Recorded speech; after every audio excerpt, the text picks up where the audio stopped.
Hi guys, ఏంటి ఈ ఒక్క కర్రీ వస్తే చాలా? దోశ, సమోసా, పరోటా, చపాతీ ఇంకా రైస్ అన్నిట్లోకి బాగుంటుందా? మరి ఇంకెందుకు ఆలస్యం, ఈ రెసిపీ ఎలా ప్రిపేర్ చేయాలో చూసేయండి. రెసిపీ చూసే ముందు ఈ ఛానల్ కొత్తగా చూసే వాళ్ళు ఎవరైనా ఉంటే ప్లీజ్ ఫాలో చేయండి. ముందుగా బంగాళదుంపలు 2 ముక్కలుగా కట్ చేసుకుని ఉడకబెట్టి వాటిపైన ఉన్న తొక్కను తీసేయండి. తర్వాత స్టవ్ ఆన్ చేసి కళాయి పెట్టుకుని నూనె వేసుకోవాలి.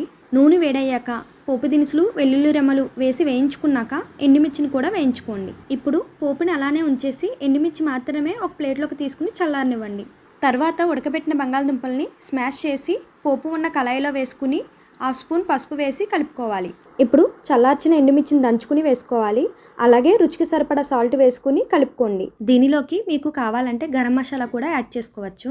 ఇప్పుడు దీనిని 5 నిమిషాల పాటు ఉడకనిచ్చి స్టవ్ ఆఫ్ చేసేయండి. ఇది చల్లారిన తర్వాత నిమ్మరసం వేసుకుని కలుపుకోండి. అంతే ఫ్రెండ్స్, ఈజీగా పొటాటో రెసిపీ అయితే రెడీ అయిపోయింది. ఇందులోకి ఆనియన్స్ని చిన్న చిన్న ముక్కలుగా కట్ చేసుకుని సమోసాకి స్టఫ్ కింద యూస్ చేసుకోవచ్చు.